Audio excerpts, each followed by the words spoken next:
Oh, man. What happened last night? I just remember partying really hard somewhere, and then I ended up at Jennifer Lawrence's house, and I left with her Oscar. Oh, hi, Jennifer. Listen, I was meaning to return this to you. Hey, why do you have that in your hand? Wait, hey! What the? Not again! What is up, everybody? Random man here, bringing you another video during this current quarantine era. I hope everyone out there is continuing to stay safe and be well during this unpredictable time, as I am here bringing you my review for Palm Springs. Now, the plot of this romantic comedy basically follows two strangers played by Andy Samberg and Kristen Milioti as they meet at a Palm Springs wedding only to get stuck in a time loop. Going into this movie, I had pretty modest expectations. I mean, the first time I heard about this film was all the way back in January when things still seemed normal-ish for this year, and I heard rumblings of this film coming out of the Sundance Film Festival where it premiered. It became a record-breaking hit in Neon and Hulu, acquiring the distribution rights to the film and having done so for $17.5 million and 69 cents, with those extra cents breaking that record. I bring up that little tidbit of humor because this film is produced by and starring a member of the Lonely Island, Andy Samberg, with the other two members of that troupe also producing, and it has a concept that is very familiar, a la a bunch of other time loop kind of movies, like the classic Groundhog Day from the early 1990s. Even more recently, within the past decade, there have been some other films that have taken the Groundhog Day-esque premise and tweaked it a bit within the confines of their own genre, like 2014's Edge of Tomorrow, in my opinion, one of the best action films of the past decade that has a looping concept with Tom Cruise living, dying, and repeating, as it also says on the front of the Blu-ray here. The movie's title has been renamed to Live, Die, Repeat, Edge of Tomorrow for home release. I still don't understand that. Just leave it at Edge of Tomorrow. But either way, I also heard rave reviews out of Sundance for Palm Springs, so it got me even more interested to see the film and was reminded that it was even being released on Hulu this past Friday. Starting out with the cast and their performances, we have Andy Samberg as our male lead, Miles. Now, I like Andy Samberg. The stuff that he has done with The Lonely Island and his appearances on SNL, I found to be very funny. Here in Palm Springs, he is much more downplayed and not as overtly goofy as one would think of him to be. He is more easygoing and a lot more chill of a character, especially when we find out the circumstances of how he is stuck in this time loop. This makes for what I think is an outstanding performance from Samberg. It's also a bit more of a dramatic kind of performance, with the actor being no stranger to acting in dramas, but here I thought it was a nice change of pace being able to see him in a role that is a lot more grounded, especially with how he bounces off with his female co-star, which of course is Kristen Milioti, who plays Sarah, and the relation of her character to the main wedding that happens in the film is that she is the maid of honor and older sister to the bride. Her character, in contrast to Niles, is that she is a lot more unhappy and malcontent, especially when we first see her drinking at this wedding reception.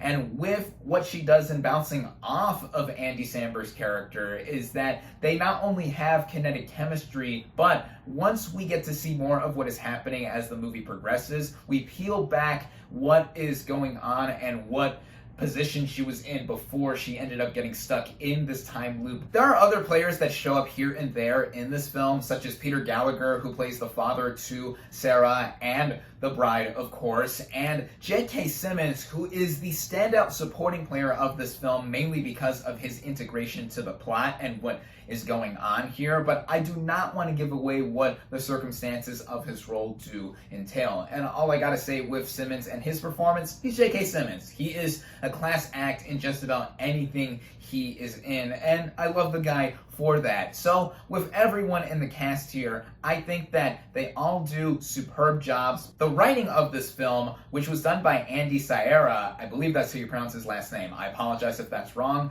comes from a concept, like I said, that is very Groundhog Day-esque, but he himself has said that the movie, in his opinion, has more in common with Leaving Las Vegas than it does with Groundhog Day. And I can see where he is coming from. This mainly has to do with the core relationship between Niles and Sarah, which, like I've said, I found their chemistry to be kinetic, I found them to be a cute couple, and with what the rest of the movie entails and using its concept of looping the same day over and over again, makes it refreshing in how cyclical love can have bigger implications than just having these characters live the same day over and over again.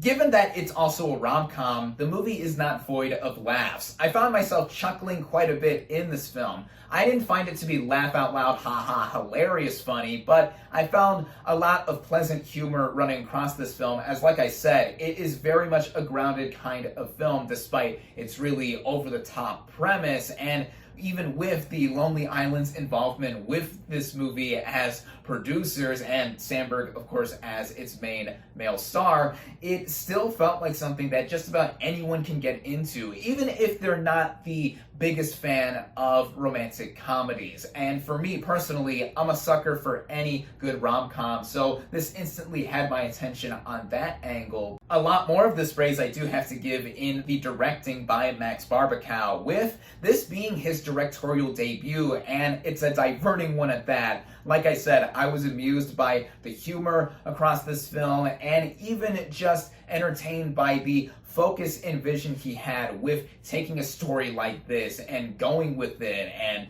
not just being something that is cut from the same cloth as Groundhog Day upon further inspection. When it comes to the rest of the movie on a technical scale, it gets the job done with what it utilizes and how the movie is presented overall. The movie is well shot. We see Palm Springs in all of its very hot glory. The movie felt like I was watching a perfect summer movie because of the setting and just the current season that we are living in. Although ironically, the movie is set in November. The wedding day is November 9th, and you know, the weather over in California is always nice year round, as opposed to where I live, where we get all 4 seasons and we feel it fully. But anyway, yeah, the movie with its cinematography I thought was very crisp and clean, the way it is edited together, which also goes into the pacing, as this movie runs at just under 90 minutes, even when you include the end credits. And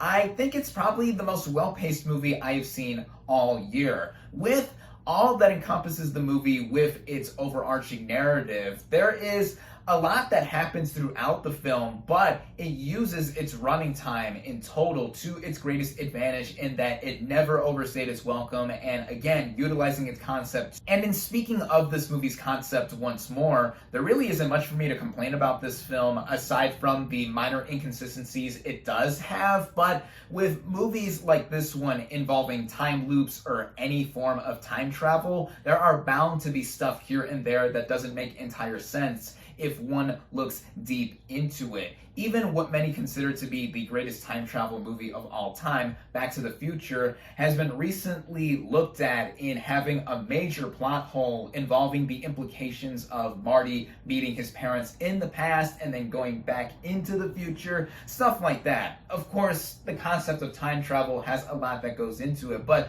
for me, in Back to the Future specifically, I don't think that stops the movie from being just an absolute masterwork. And for Palm Springs, on a related lighthearted note, I think it is so refreshing to see what the film does, both as a rom-com and using its time loop premise to a blended degree to where it is something so unique and among the more standout films I have seen all year thus far, which granted, given 2020 thus far, isn't saying that much as we are just scrambling for content wherever we can see it given to us on streaming services and still living with the current pandemic hitting the world worldwide. But I gotta say that, like I mentioned earlier, with the movie taking place at its title location and it feeling like a summer movie, it really is among the more perfect ones you can watch right now, either in the comfort of your own home or even at drive-ins right now. Some are playing this film as distributed by Neon. So if you have the means, go for it. Or if you're gonna watch the movie at home on Hulu like I did, this is something that is more than worth your time. And I already have seen some other reviewers saying that they have watched it more than once by now and are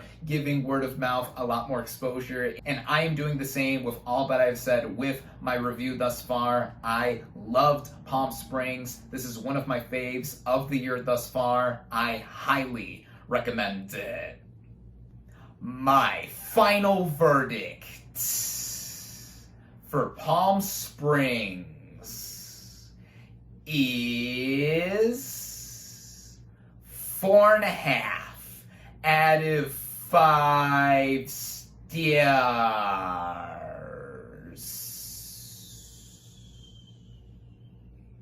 Thank you all, as always, for watching. Be sure to like this video, comment on what you thought of Palm Springs, social media links in the description, subscribe to my channel for more, and I'll catch you on the next movie review.